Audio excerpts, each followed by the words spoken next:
Boy howdy, I did not expect to find so many details added to the website for Pokemon Legends EA after the last trailer, but lo and behold, there was a lot hidden there to explain so many things we saw in the latest footage that we had no proper explanation for. While this doesn't answer every question I have for the game, it does answer a good chunk, and I'm really excited to share what I found with you guys. There's a lot to get through, so let's not waste any time jumping right in. Okay, first of all, while the trailer merely showed us alpha Pokemon without explicitly stating what they were, the website has an entire section on this, stating that alpha Pokemon are returning again from Pokemon Legends Arceus, and just like with that game, they have glowing red eyes and indeed are larger than the normal equivalents from the same species. Beyond that, it's confirmed that we can once again catch the alphas, so these larger breeds can be members of our team. Now, we still don't know how this will work with the really large Pokemon like Onix, who were previously shown to be shrunken down in size, presumably for the purposes of the new combat system, but assuming the smaller one from the earlier trailers is a normal variant, I can only infer that the alpha will be larger, hopefully substantially, which gives me hope that we will indeed be able to obtain large Pokemon again and witness the magical sense of scale that comes with that. Now, moving on to another huge revelation, the website confirmed that when we sit on park benches, we can indeed choose which Pokemon chill out in the open with us. It's not all 6 or nothing. The website says plainly that we can take out up to 6 Pokemon from our team, and based on this screenshot we discussed the other day when compared to the footage of doing this in the trailers, it seems that we can position the Pokemon where we want. That, or they can move around. They might not just sit in place. However, this also seems to simultaneously confirm that we cannot take out all 6 during normal traversal, which is kind of a shame, but I guess not the worst thing in the world. I do wish they kept the seamlessness of the Pokemon Freedom mechanic from Legends Arceus though. Maybe one day we'll get a game where we can do that, plus run around with them and take photos everywhere.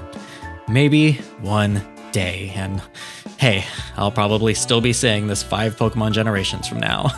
Okay, so a mechanic that is returning from PLA is the ability to have our Pokemon break objects to gather resources. We even get a screenshot of that here where Tepig is sending a fireball to break up a pile of rubble containing Mega Shards.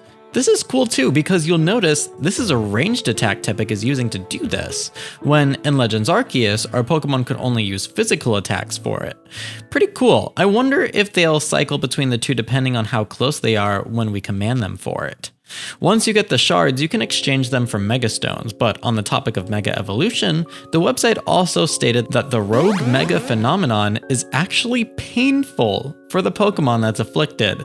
This is similar to the Nobles from Pokemon Legends Arceus, but it's also interesting because, if I'm not mistaken, the original lore for Mega Evolution was that it's always painful. I think this had already gotten retconned in ORAS and beyond, but I'm curious to see more explanation in ZA. Also, I'm just not too familiar with this, if anyone can comment down below exactly what the deal is with that. Either way, I'm especially interested in regards to what might be causing this phenomenon.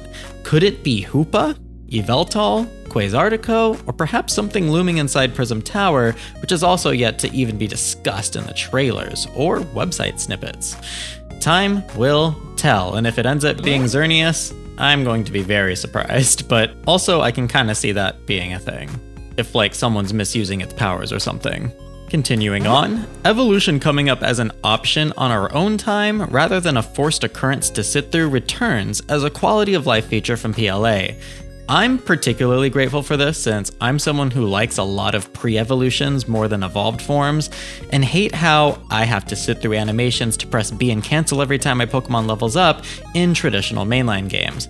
So imagine how happy I was with Pokemon Legends Arceus where I could just have a level 100 Oshawott and not have to worry about it ever again. Oh, and unorthodox evolution methods are also returning, by the way. I'm excited to see what creative things we have to do to evolve some of our buds this time. Let's top this evolution segment off with a glimpse of the new evolution screen, and here you are. As you can see, it's almost an exact inverse of the evolution screen in Pokemon Legends Arceus. Instead of being shrouded in clouds of darkness, the Pokemon is bathed in light and clouds in the sky. I bet during the evolution they'll also have a white silhouette instead of a black one this time too. This is a cool way to show the difference in tone between Arceus' darker, more primal and survival-based story and gameplay versus ZA's lighter, modern, and low-stakes ones. Now, I think we already saw text in the trailer saying that a Scyther is the one who cuts Furfro's hair, but the website shows us a nice little photo of the Scyther in question. Apparently, the more you hire him for it, the more designs and cuts he'll add to his repertoire. How cute.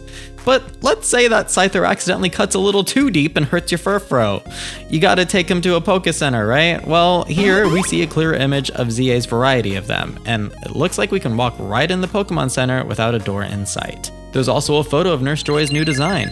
After your Pokemon are healed and have their fresh cuts, it's confirmed by the website that you can take photos in photo mode virtually anywhere. So feel free to do that wherever you want, and that's a huge relief to me.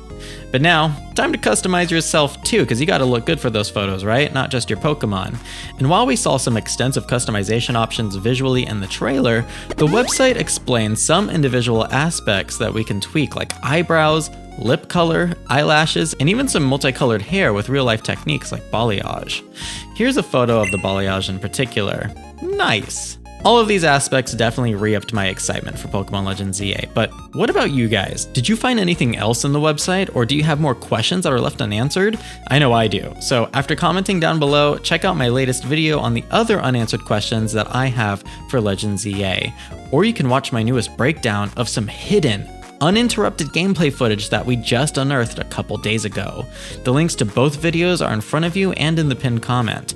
If you're able to support me and want your name featured at the end of all of my videos, please join my Patreon with the link in front of you or in the description, or become a channel member right here on YouTube.